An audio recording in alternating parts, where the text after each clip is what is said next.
Donc, on ne peut pas séparer ça. Et toute Église le fait. Alors, j'aimerais déjà répondre dans une question. Est-ce qu'un né de nouveau doit-il être délivré? Je reviens encore à ma première réponse. Parce qu'il faut qu'on se mette d'accord sur le concept. Pour ne pas réduire juste la délivrance à la pratique de chasser les démons. OK? Mais c'est aussi une délivrance, je pense. Oui, la délivrance, d'abord la plus importante dans la vie de quelqu'un, c'est son salut. Ok. OK? C'est son salut. D'ailleurs, même quand on vous dit qu'on veut chasser, tu peux chasser les démons dans un païen, il n'est pas délivré. Parce qu'ils vont partir, ils vont revenir. N'est-ce pas? Parce qu'ils ont toujours des droits dessus. Donc, la première mission de l'Église, c'est d'abord annoncer l'Évangile pour le salut des gens. Et le reste, ce n'est qu'une suite logique, mais il faut d'abord se concentrer sur ça. J'aime Luc 4, quand Jésus dit, parce qu'il y a toujours une confusion, il dit, l'Esprit du Seigneur est sur moi, car il m'a oint pour annoncer la bonne nouvelle. Il me dit, pour proclamer la délivrance aux captifs et aux prisonniers la liberté.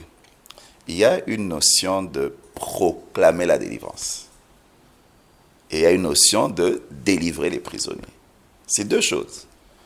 Expliquez-nous. Proclamer, c'est le message que nous prêchons, c'est un message de délivrance. Mais à part le message que nous prêchons, nous aussi, nous allons délivrer ceux qui sont prisonniers.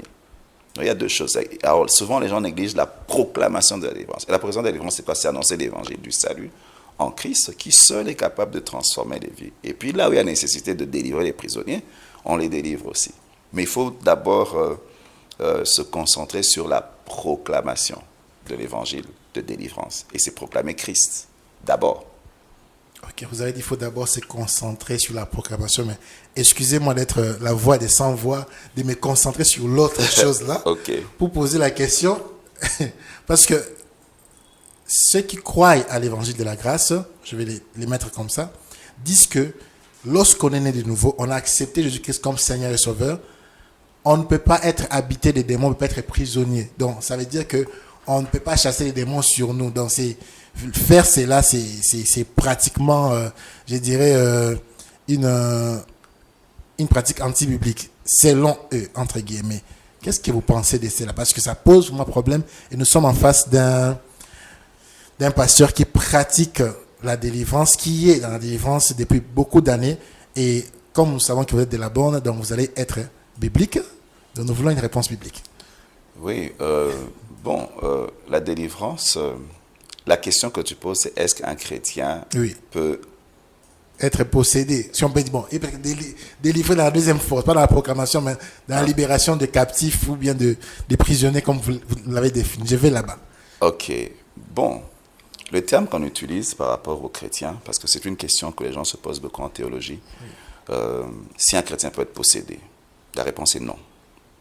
Parce que être possédé, ça veut dire être totalement sous le contrôle des démons. Ok. Non, parce que le Saint-Esprit vit en toi, tu ne peux pas être comme le fou de Gadara. D'accord. Le fou de Gadara, c'est un exemple de possession. Un chrétien ne peut pas être à ce niveau-là.